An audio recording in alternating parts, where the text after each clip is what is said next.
Hi everyone, my name is Joseph and welcome back sa aking channel.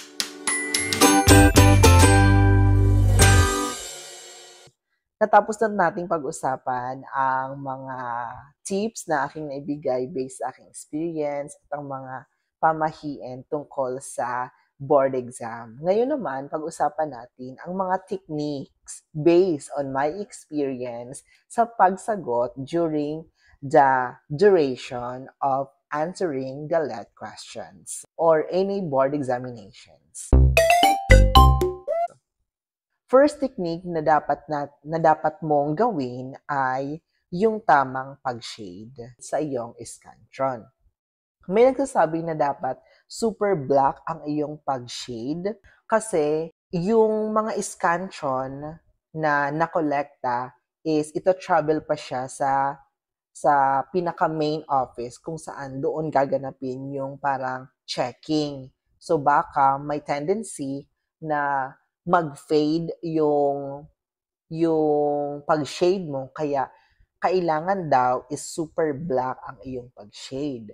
Meron naman nagsasabi na dapat mild lang daw para maiwasan na hindi mabutas ang iyong scantron. Kung ikaw magde-decide ng iyong shading technique ay much better na nasa middle ka. Ibig sabihin, hindi siya masyadong black,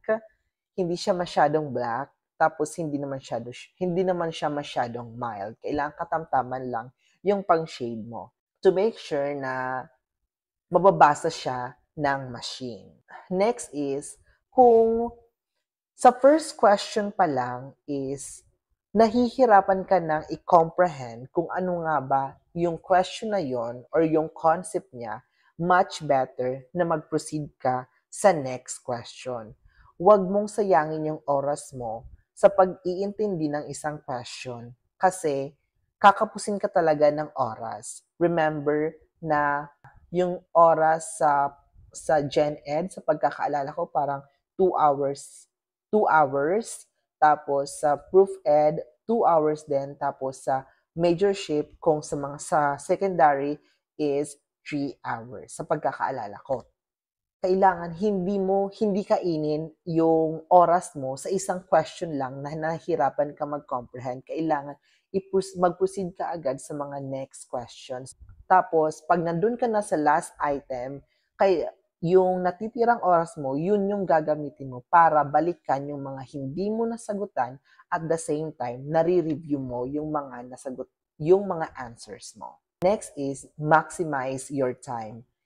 Ibig sabihin sa pag-maximize, kailangan hindi mo sayangin yung oras mo sa isang question lang. Ganun lang. Kailangan maglaan ka ng time na pwede ka pang makapag-review, pwede pang balikan yung mga sinagot mo para ma-check kung tama ba talaga. And next one is look for clue or keyword.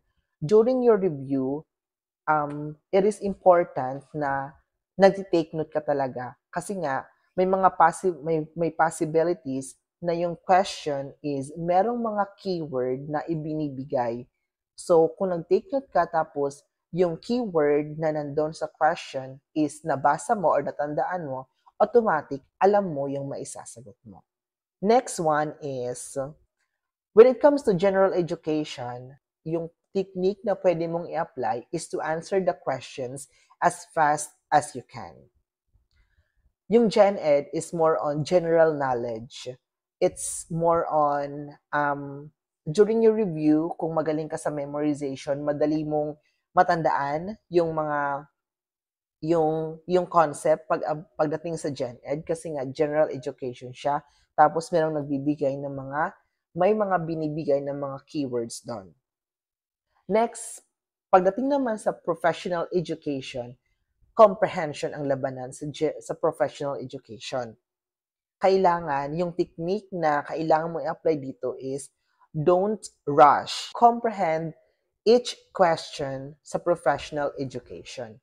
Kasi yung mga question sa professional education is more on situational. Nakafocus siya sa internship, may mga ganon. So, kailangan, kino-comprehend mo kasi based on your experience as a student or as a student teacher, doon nila kinukuha yung kanilang mga questions. And pagdating naman sa major, pag sa secondary is ito na yung pinakamalaking laban na kailangan mong harapin. Your major, your specialization, kailangan yung technique na kailangan ibigay mo dito is your focus and your comprehension. Ito dapat yung technique na kailangan mong ibigay pagdating sa majorship. Kasi major to, as yung percentage na makukuha mo is napakalaki sa majorship. Kailangan makakuha ka ng malaking percentage sa yung majorship dahil kung maliit man ang Gen Ed at Prof Ed mo, makakapasa ka. Kasi ito yung malaking percentage when it comes to secondary. Next one is, make yourself comfortable. Paano ka magiging comfortable kung nandun ka na mismo sa actual examination? Simple lang, hindi ka marattle.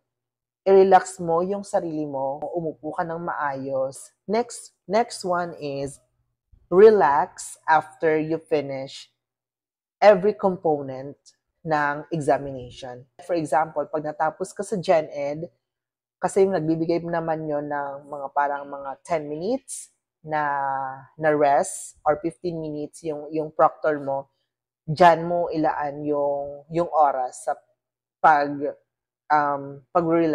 I-relax mo yung sarili mo, i-ready mo yung sarili mo sa next battle na naman. And the last one is, always ask from above. Siya lang nakakaalam ng lahat. Kailangan palakasin mo ang iyong paniniwala sa Kanya, manalig ka, nagagabayan Kanya, at ibibigay niya yung hinihiling mo.